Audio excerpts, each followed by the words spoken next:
It's gonna be May. Why did you make a face after you said it? It's because I couldn't help it. It was like an intrusive thought. I had to say it. Oh my gosh. I'm J.R. Phillips. I'm the one that won't shut up, and yeah, you can't make me, okay? And I'm Nico Harlekenden. I'm the one who took notes, lit them on fire, and then started a completely separate new project instead. And welcome to BAM! Now you know everything!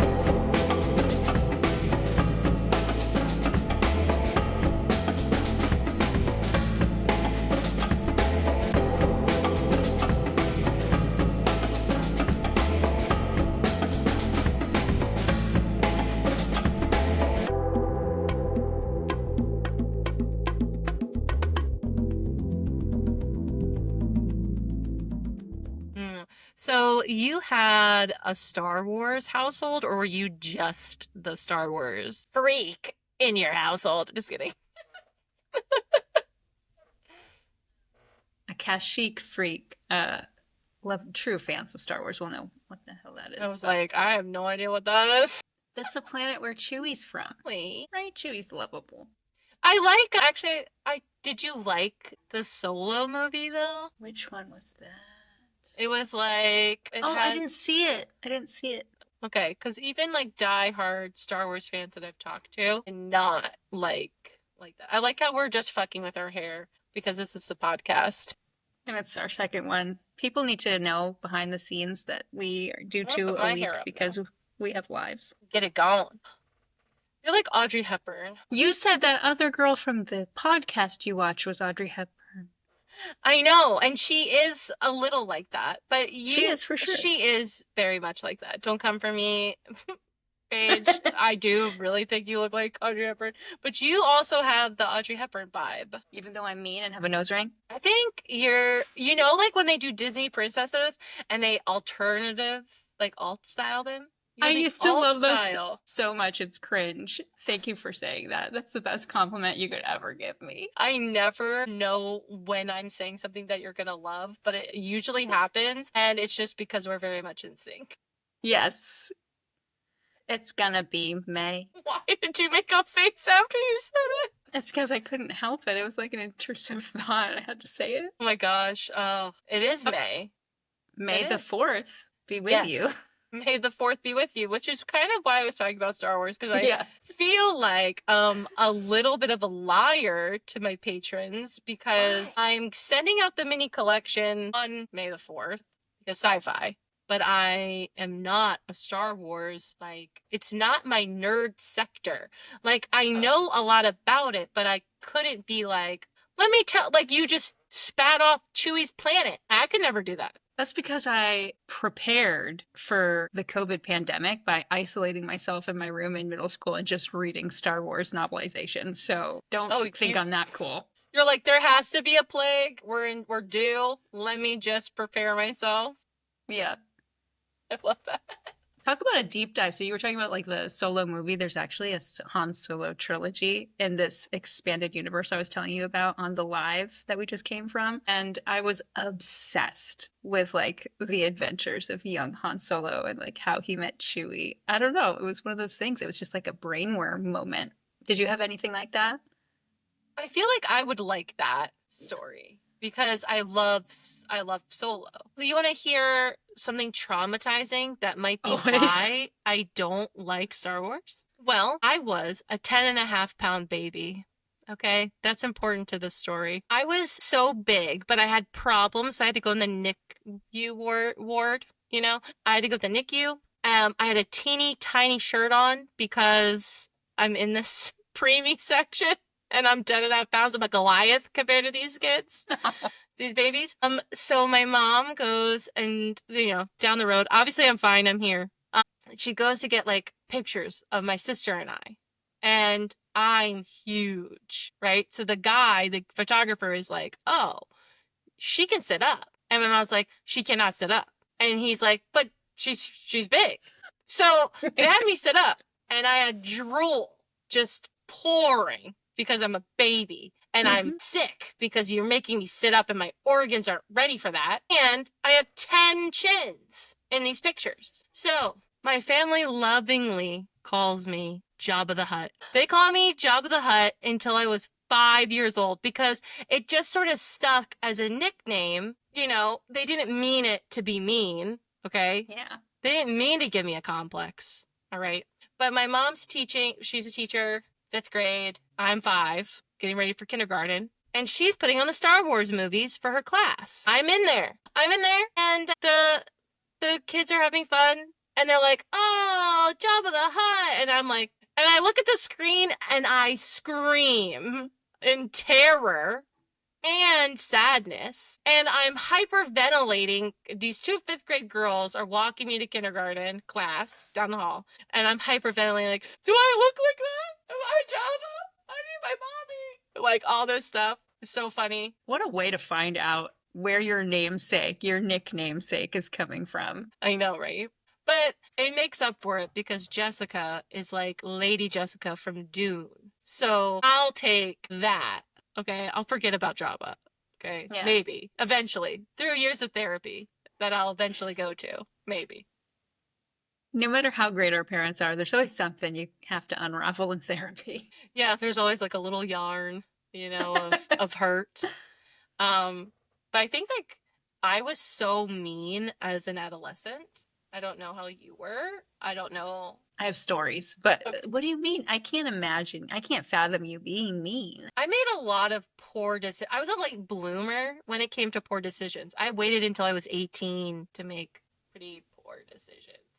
And because of that, my mom and I were like, you know, grinding on each other's nerves a little bit. I wasn't mean until I was almost out of the house. So when you do like shadow work and stuff to try to like, you know, build up your inner child and revisit and stuff, when those memories are so fresh of you just being an asshole for no reason or a reason or whatever, it's like extra kind of hard to work through it because I don't have like, you were just a kid. I wasn't. I was 18. Dumbass. No, oh come on. I know what you're saying because you're a responsible human being and you're so just chock full of empathy, but the human brain doesn't finish developing until probably like 25. I know.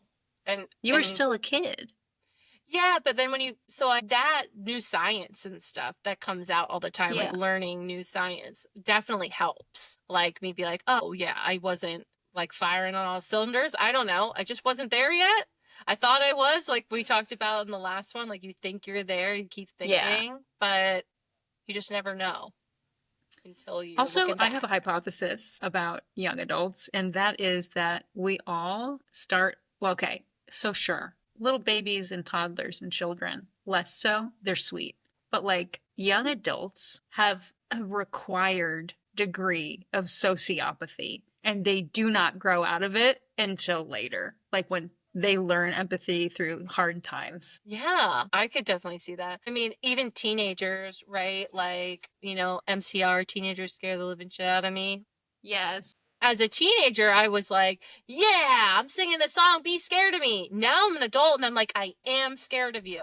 I am. I don't actually want to hang out with you. I wish that you guys don't murder me. Maybe I listen to too much true crime too, because there's a lot of kids out there murdering their parents. And maybe that's another reason not to have kids. Another favorite topic of ours. We bring this up all the time. We're just so satisfied with our life. You know what? Not everything goes our way, but we should celebrate what has. Exactly. I'm sorry if you hear my dog. She's brought me a fish, Sammy. Like I tried to lock her out, but then she cries. So it's either you get Sammy the fish or annoyance. I welcome Lady Arwen. She is always... You know, Arwen is a Virgo. Your dog? I didn't know. Wait. I know. In D&D, oh my god. In Lord of the Rings, I definitely believe that Arwen has a Pisces moon.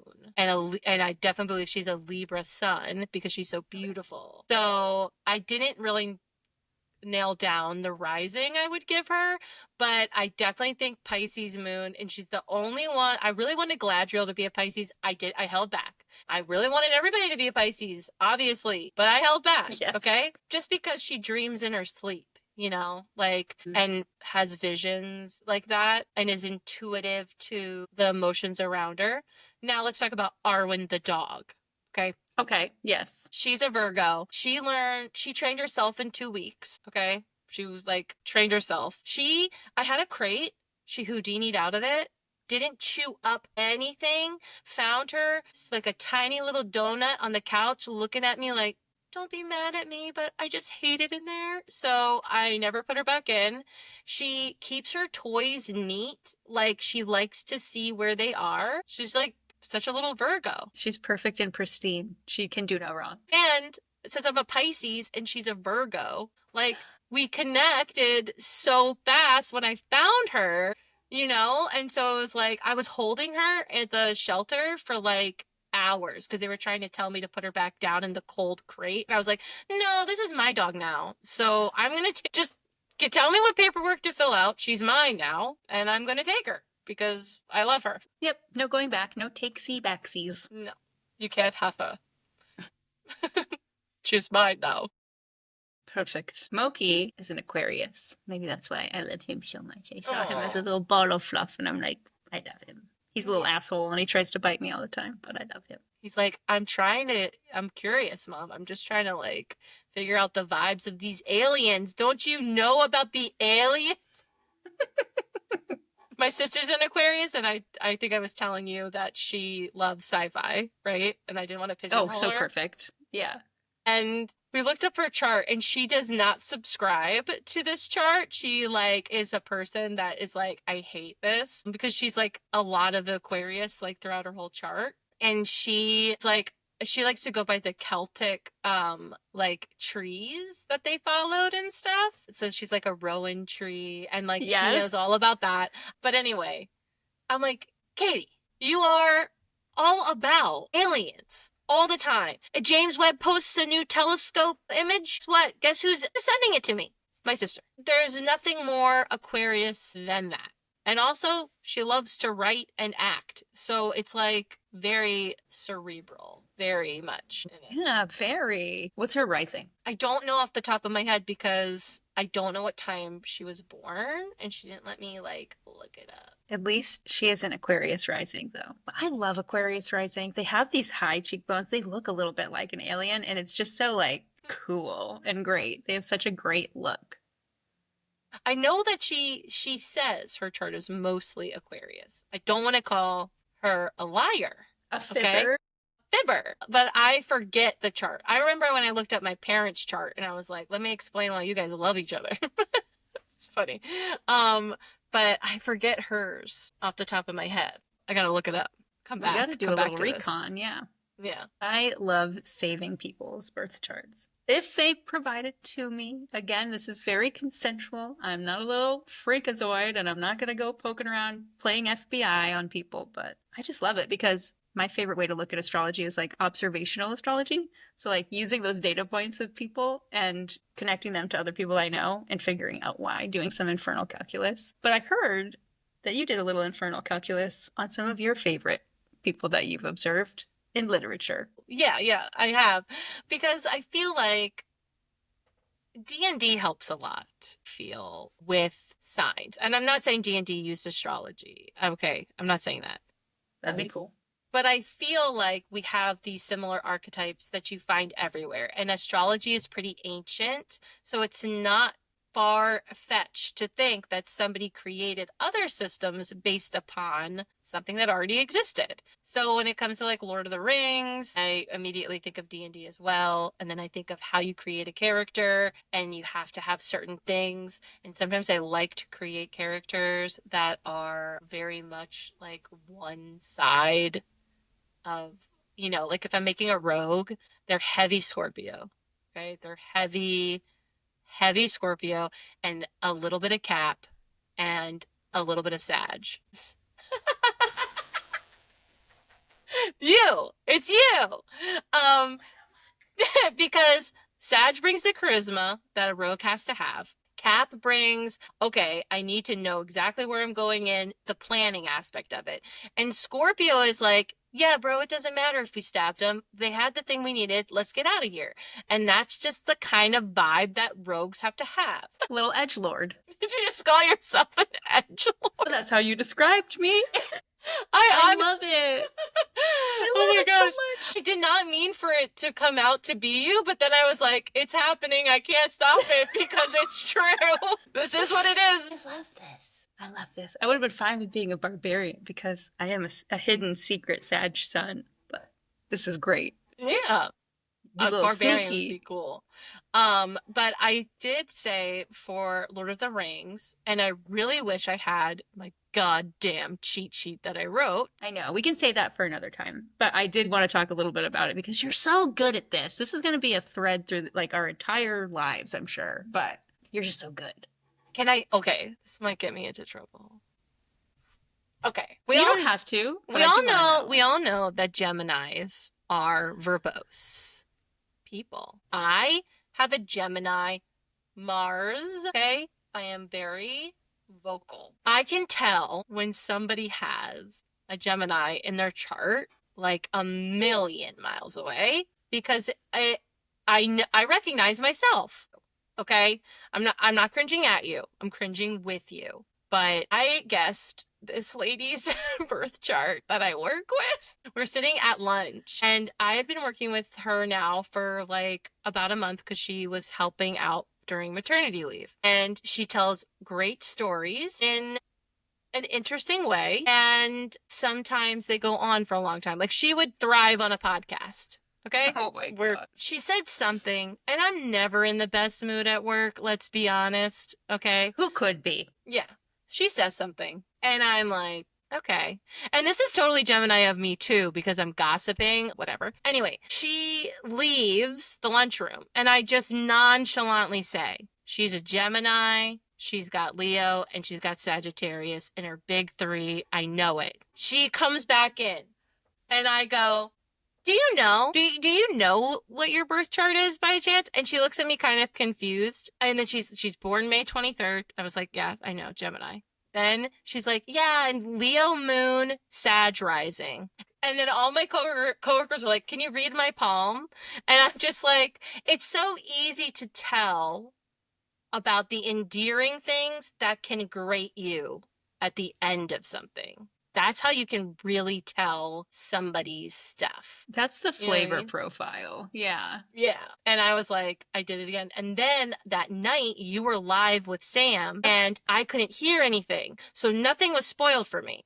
But I went in there and I knew he had to have Leo because I had watched him, because I'm a creep, on lives. And I was like, this guy's got Leo energy. Like, I know he's Sag. I know that gives him some of his fire. But he also has like he's got to have Leo in there. And then I like turned it up like a smidge after I typed it. And I heard you guys like talking about it. And I was I like, called it out to you. Yeah. and I was like, 2 in a row in the same day?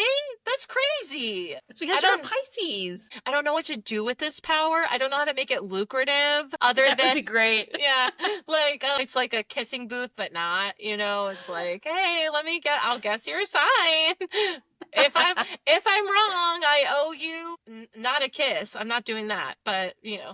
I know. I totally get it. You know what would be cool? Like, so long ago, I released like a Snake Witch planner, right? And so I sold some copies off of my own website because it was going to be signed and there were going to be little freebies and stuff with it too. And people could upgrade to a tarot reading and astro reading. I analyzed their birth chart and I put it in with the planner, sent it off to them. We should do something like that. That would be so much You would fun. be so good at that. Send a picture, 3 things that you hate, 3 things that you love. Give me a little bit, okay? Like if I can't watch your mannerisms, Yeah. you know, I think then I think I could do it. you'd be a great tarot reader too, though. I have a tarot deck. I don't want to act like I know more than I do. Like I feel like I know me. So when I'm sitting down with me and like reading it myself, like especially when I'm writing an arduous first draft and second guessing everything I've ever known about myself and creative prowess. And I sit down with my deck and I ask it, hey, am I on the right path? Or, hey, will this shit ever get done? Then I kind of know, like, I'm not going to goof myself. You know what I mean? Like, Yeah. I'm not going to take away from the process. But with other people, I would feel really bad if I'm like finding all these negative like emotions and stuff. Yeah. And I would feel bad because I'd be like, I'm really sorry. I'm not predicting anything. Something's going on, like if you want to talk about it. But like, I feel like you Yeah. gotta charge more if you're gonna talk about the problems too. A therapist surcharge. Yeah. Yeah. Like, yeah, we're here. Maybe I could offer you something else to take the edge off, but I'm probably not the best person to help you through stuff because Love that. have you gone to therapy? Have you done therapy? Hell yeah. Desperately needed therapy. I technically like counseling, but yeah, definitely. Did it work for you? Like, So, or yeah, is for it sure. working, or I don't know. So, not still seeing anyone at the moment. Sure. Should I be? Sure. Who has the time? But it, definitely for long stints of time and desperately like looked forward to like meeting with this woman. But I will also say like it needs to be someone that's a really good fit.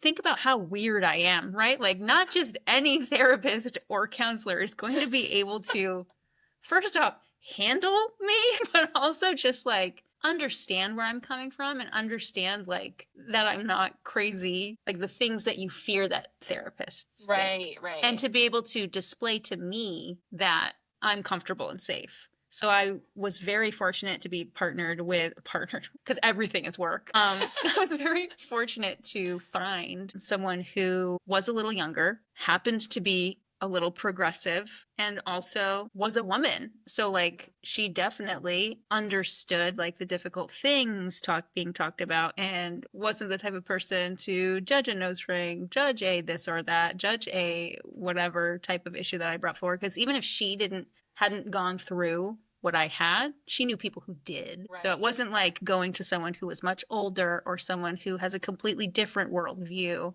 and being like, what's wrong with you? You know what it is? You just have to pull yourself up by your bootstraps and figure this and this out and you'll be fine, kid. Why are you crying? Yeah. Yeah. Or like being like how they used to think like deviant nature stemmed from tattoos and Hell yeah. like piercings and stuff and like, and like all that stuff. Like I've heard therapies. horror stories from friends who have been paired up with like that exact type of therapist, and like sometimes it's so insidious because you could meet with someone for a couple of times and they don't show it, and then just bam, you feel a switch flip in someone that you're trying to make yourself trust, and I can't imagine how difficult that would be, and that would make me not want to go. Yeah. My parents made me go to counseling when we moved, because I moved from Maryland. Like I moved 1,000 miles sophomore year of high school. So I was kind of going through like teenage stuff, and they made me go, and I don't remember it at all. So I feel like it was tough, and I feel like I could benefit from it, but I've taken so many psych courses. Sometimes I feel like I know myself so much and I know what I'm doing is wrong or not good for me, like my brain, but I don't know how to like compute it. So it's hard to think that it could work. I feel like people probably feel like if they haven't gone, they probably are thinking like me of like, oh, it won't work on me because I self-awareness, kind of thing. That is hard. So like intellectualizing emotions, self-awareness, those are all like really tough things to handle. So I guess it does really depend on like what you need. But like if you're the type of person who a bunch of people have talked to me this week about imposter syndrome. So I'm just going to use that as an example. Like if it's something anxiety fueled or imposter syndrome, like sometimes a quick reframe when you're caught in your thoughts from someone else who's not a friend can really help, Yeah, that's true too. Like just having that unbiased person where you can't say, oh, they're lying, like, oh, they're just trying to make me feel better. They're my mom. They have to love me. They're this, they have to do this. It's kind of nice to get that like bipartisan, no, non-biased. Yeah, unbiased. Yeah. Non-partisan. Non-partisan issue. It's kind of nice to have somebody like that backs you up and like is in your corner and everything else without feeling like there have to be. Yeah, or like if someone is in a situation where they don't have anyone they can rely on, or like maybe they've been gaslit for a long time, maybe they've had an abusive partner for a substantial amount of time, maybe they've had the unfortunate circumstance of having like really shitty guardians or parents, and so like their worldview is so skewed negatively and even inward at themselves, like I would say that's a deal breaker. You got to go. Like, you need to talk to someone who can show you, like, while you're talking through things and talking about your thoughts, that, like, doesn't have to be so negative. Right. And this like kind of made me think of something else too, because Please. like the gaslight abuser aspect of things, because I've also seen like a lot of people like still try to say like, outdated, why didn't you just leave? Why did, like all the stuff that makes us, like collapse of like, do I really have to hold your hand? But I think some people still don't understand that an abuser does not think they are a monster. So they're not like actively plotting. It's not like that movie with Jennifer Lopez where her husband was like really nice to everybody else all the time, super CEO, super whatever, calculating his moves and then being like, I'm going to go beat you at home. It's not like that. It's more like they have a mental illness themselves and you love them and you're seeing them battle it. And you're seeing them fight to stay above the water and lose over and over again. So you're not leaving them because you love them. Like, they didn't do it on purpose. And we would love if they did do it on purpose, because that would be easier to leave, right? But like narcissists, gaslighters, abusers don't always know, and most of the time don't know, that they are being the monster. They truly believe that they are the victim and that you're making them feel that way and you're making it. And now you believe you're making it. So now you're like trapped in a whirlwind of like, I can't do it. I can't, how do I leave? How do I get out of here? Should I even? Why? He's not a monster, or she's not a monster, or, whatever the situation is. And if your parent is, God, you've said that's why it's such a cyclical thing. So I think a lot of people forget. They don't wear monster masks and come home and beat the crap out of you. They wear a mask of a victim because they truly believe that that's what they are. Absolutely. I mean, and then there are some cases which are even less frequently romanticized because it's so difficult to, and that is when someone who is a survivor of abuse does not necessarily any longer or at any point love their abuser, but has absolutely no recourse, no resources, no local social welfare programs or anything like that to be able to get out of a situation like that. They're just kind of stuck. Yeah, even now, like right now, I am in a very comfortable, I'm in a loving, healthy, situation. And with all the turmoil that is happening around the country, around the world, actually, we want to get like picky about it. The thought or act of having to pick up everything and move somewhere potentially safer for you is you almost can't think about it. And I'm somebody that's moved often. I've moved often in my life. But right now, if you told me you need to get out or you're going to die tomorrow or something, then I'm like, I don't have the means. How am I going to get out? Like bank account, my stuff, longings, memories. If you have kids, I have a dog, I'm not leaving her. Logistically you have to do all this stuff. Even if you're not in a nefarious situation, you still are going to it's still a lot of planning. That's why people take a year to move, a year to pack, a year to find a house, a year to do, or more. Yeah. Impossible. It's impossible. Wow, we just got like a little bit dark. I'm sorry, guys. Sometimes that's gonna happen. Sometimes we're gonna be light and fluffy and just laughing and giggling, and sometimes we're gonna be like, "Ugh, this is real world stuff." And we're both writers, and we both want to dive into like the psychology of everything all the time. At least I do. I'm speaking for you, but Please. I just feel like it's second nature. And then to be an educator on top of it, like I have to do it all the time. So I'm constantly like, oh, how are you doing? How are you feeling? You know, that kind of thing. But yeah. Yeah, wholeheartedly agree. And we're humans too, even on top of like writers or whatever. But like this is happening to us. To a lesser extent, we are both very lucky and grateful for being so lucky, but Yeah. still tough. And it took a long time. Like, I think that's why shadow work, and I'm going to keep bringing it up because I think it's a cool topic for us to talk about, because we talk about like a lot of like occult things and a lot of like, I call it witchy woo things, but shadow work was such a big part of my Saturn return when that was happening. And it's usually a big thing for everyone. But for me especially, it's when I first realized like I had to forgive my inner child, right? Like my dumbass 18-year-old self, but also way before then too, when I was sneaking snacks I wasn't supposed to have and, you know, whatever. You did that too? Yeah. So I like, of course, you know, you're going through all that trivial things from middle school that might haunt you. Like, I don't know about you, but I'm cursed with like a memory of an elephant. Like, I might forget what I was going to say, or I might forget what I wrote down an hour ago, but you best believe I remember every single thing from middle school, good and bad, and they haunt me in my dreams. It's scary.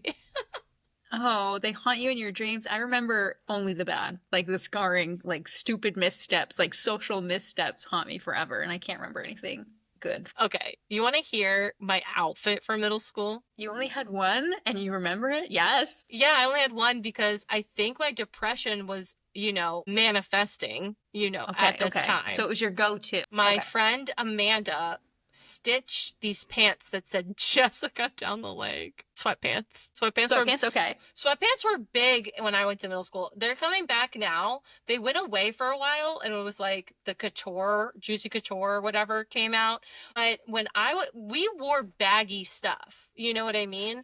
And then in high school, things switched, like sexify stuff. In middle school, I wore the same sweatpants. Okay, I had a rotation because I saw Green Day that year, and I was like obsessed. They were on their American Idiot tour. Yes. And I had their faces just plastered on this shirt. Like, I was thinking I was the coolest ever. Or I had a Michael Jordan t-shirt, 23, because I played basketball. So I was like, everybody should need to know that I play basketball. So I'm going to wear this. This is when it gets weird. Cringy. Ooh, here we go. Okay. I had a visor from... It's the cringy part of it. But wait. When you say visor, do you mean like the 80s visor that was like see-through PVC plastic, like bright yellow and green, like, okay, like putt-putt golf, grandma's going out. Okay, so it was like a regular sports visor. I wish, in a way. Okay. It was an ICP, Insane Clown Posse visor. I mentioned ICP to you and you didn't respond. Did you feel judged? I'm so sorry. No. I don't. Okay. I'm blanking.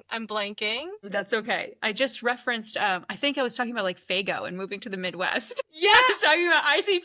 I didn't hear the Fago part. Okay. No, So, that's okay. so I know the Great Malenko album by heart for ICP. Okay. I sometimes just bust out in song with it. Nice. And it's great, and we have a lot of fun with it. But anyway, that was my middle school outfit. And of course, people were like, ICP, you know, like middle schoolers are mean, obviously. But I, being the stubborn person I am, and anti-trends and anti-aesthetic and anti-looking good, I was like, I look so cool, actually. And I would flip the visor upside down so it stuck up like a ducktail, like I was on Jackass. I love this so much. But you said you didn't even get to the cringy part yet. That was the cringy part. The ICP part The is kind ICP of part is was- kind of the cringy part because they're very misunderstood. That magnets thing came out, and like, what do they do? It's like the only thing I know. That and The Gathering. Oh, okay. Do you know what The Gathering is? hmm Yeah, those are the only two things I know about them. Well, ICP is actually pretty cool in terms of if Nazis show up to their shows, the Nazis get beat. I love that. One of their songs is literally dedicated to like murder fantasy of abusers. Okay. They are very unhinged, okay? They are very dark and they sometimes don't have a good flow. But there's a few songs out there that are great and I'll stand by it for a long time. If I find out that they're problematic in any way, I'll eat my words, okay? I don't know that much about them. I do know a few key things. I know a whole album. I stand by it. For now. We're down with the clown for now until proven otherwise. Isn't that what people say? No, they are. But that makes me think of like different things will trigger me to almost say like a stanza, you know. I'll like almost break out into it. Like I can't. It's okay. Let's move on. I love it. I loved so much cringy shit when I was younger too. I wish I could remember. My memory's bad, so you know what I used to do in middle school? Okay, besides read Star Wars, spend all my allowance money on these like $6.99 mass market paperback Hell yeah. chunky Star Wars novels, but like I used to download a lot of like music from like Kazaa and Napster and all of that. So Metallica wants to put you in jail. They can suck it. Metallica was actually one of the best live shows that I've seen recently, and they're like old. Okay, I'm sorry. I just stole. No, I love this. I just stole you a little bit. Steal the show, madame. Okay. Went to Rockville a couple years ago, and I was so excited to see Rob Zombie and Metallica. It's like these older bands, you know, but they were from what I loved. Like I love White Zombie, Rob Zombie. I love Metallica. Rob Zombie gets out on the stage, and he is like heavy breathing. Like, he's not even singing. I'm singing more than him. I'm so disappointed. And obviously, I'm probably singing more than anybody because I'm excited and that's what I do. So I'm just like, dig through the ditches. I'm like screaming it. And I'm like, why do I hear me more than I hear him? And he's got speakers. And I look up and he's just like swinging the microphone. He's like not dancing. Just don't come after me, Rob Zombie fans. I love Rob Zombie, but the live show was not my favorite. Metallica comes out, and they sound pristine. And they're old, but they sound pristine. And he gave us a voice lesson in the middle of it. He was like, I want you guys to go like, and we would do it. And he's like, no. Actually do this. Pretend you have a balloon, you know, like a choir teacher. And I was like, this is amazing. Anyway, they had a thing about that. I love that. I do not judge Metallica badly for any other reason other than if they didn't want me to enjoy my little middle school life without any money and enjoy music, they can get bent. And also I wasn't downloading their music anyways. You weren't cool enough, dude. Exactly. Yeah. Like you weren't even on the middle school radar. Okay? Get out of here. Get out of here, Metallica. Who did I listen to in middle school? Probably like J-Lo or something lame and poppy. My household my household was very much a hipster household before hipsters were a thing. It's like a pretentious thing. You know what I mean? Intellectual, brainiac little hipsters, I bet. You know what we would play, like games? We'd play Fictionary was the game we would play. And That's cool. Yeah. Do you know what Fictionary is? It sounds like Pictionary, and I loved Pictionary. I love Pictionary. But Fictionary is when, and this is how nerdy it gets, okay? You take a dictionary, and one person picks an obscure word, and the rest of the table has to write a definition for the obscure word. The person that's guessing here has to read all the definitions that are in the hat, right? And the real one is in there. And they have to figure out which one is the real one. Now, imagine being a 9-year-old around a table of adults trying to pick an obscure word that these adults don't know. It was very difficult, but sometimes I was successful. A lot of times it was a growing experience. I'm now much better at it. But that's the kind of like table. That's what we did for fun. It sounds like you had no other recourse but to become a writer after a childhood like that. Yeah, I feel like I've, it's just like in the blood, like my dad, my grandma, Yeah. everybody does. And on my dad's side, it's very much intellectual. Like chats were always very intellectual. Like they didn't really want to talk about like I love talking about Bravo and like the Housewives and Summer House and cool, nichey, fun stuff. But I know when I'm going to go visit my grandparents that they're not going to know anything I'm talking about. So I need to be like up to date on current events, and I need to be like, you know what I mean? Like there's like that different like level of entertainment. Put away the brain junk food and take out the brain salad. Yeah. But I can sometimes catch myself sounding pretentious, which I catch other people sounding pretentious. And I feel like I do that because I'm pretentious at times. So when I say these men are being pretentious about romance, I know that I'm also kind of pretentious because I'm saying the most pretentious thing I've said this week. I don't know celebrity names. So can you please just tell me the character? And it came out of, it didn't sound like that, obviously, but I definitely was like, at the end of it, like, wow, did you have to say, I don't know celebrities, actually. No. Excuse me, I have no time for Hollywood. Like, that's how, that's how it came off. And honestly, I know a lot of stupid reality TV stars, but I can't know a famous, world-renowned, Oscar-winning actor, but I can know who is, I know Andy Cohen and how amazing he is on his shows. I love that so much. There are a couple people I can always rely on to like let me know, like out loud in public when I'm sounding pretentious and I don't know that I am, and I love it. It's embarrassing as hell, but yeah. They both have prominent Capricorn placements. Caps will call you out. The goat knows. The goat does know. I love that. The goat knows. Oh my God. My friend Colin is a Capricorn and he's very meticulous, very neat and meticulous, but I don't know his whole chart. So do you game with Colin? The name sounds familiar. He came onto a live. We play similar games, but I have not gamed with him. Gotcha. I think he streams too sometimes. I have to get his info if I'm going to keep talking about him randomly. Everybody in my life knows that their name's going to come out of my mouth because that's how I am, like in real life. I love it. I feel like I know them. Yeah, I'm introducing you to these characters. They're egregores to me. They're just like concepts. Yeah. But I gotta flesh those suckers out. I love it. No, no one.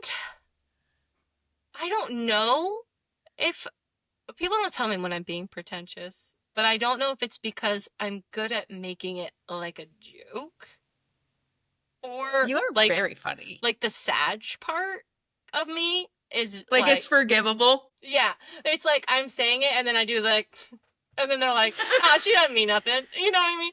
Or this is what I was thinking too. Sometimes people like when I look at you. Okay, this is tricky to say. Just be mean. It's okay. I will never be mad at you. No. It's not offensive what I'm going to say, but you don't look, it's not funny. That you don't look innocent. It's like you don't look like naive. There we go. That's the term. You don't look naive. You don't have an air about you like that. I, on the other hand, I look naive sometimes because I have these stupid big eyes and sometimes I'm just going like making a dumb face and I'm just like, doing with this lollipop, I feel like I come off like that.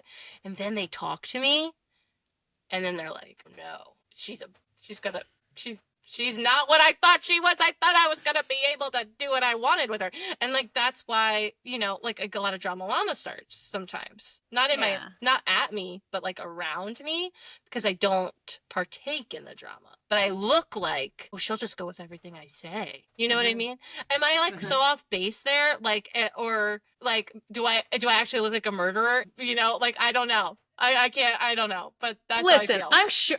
I'm sure you're very capable of committing murder and other heinous crimes. I'm not going to undercut your abilities that way. But you do have an air of not innocence. I know better. You do have an air of trust. You very much have an air of trust about you. And I think maybe because you just were talking about precociousness and pretentiousness, maybe you've worked really hard to counteract that, and that's what people see. I would be really cool, and if the world could unanimously tell me that, then maybe my shadow work could, go to the next level. But right now, we're here. But you know the video where they're like, they're in their therapist armchair, and they're like, but I've manipulated everybody to like me. And then the therapist is like, no, you didn't. Sometimes I feel like I've done that to everything. And then I have to be like, no, you're powerful. You're not that powerful, bitch. Like, calm down. You're good. I have to go find a first edition of Fictionary to pair with Balderdash, which is really what that game is called. This has been BAM. Now you know everything. We hope you join us next time. Check out what we're up to down below and have just a great weekend.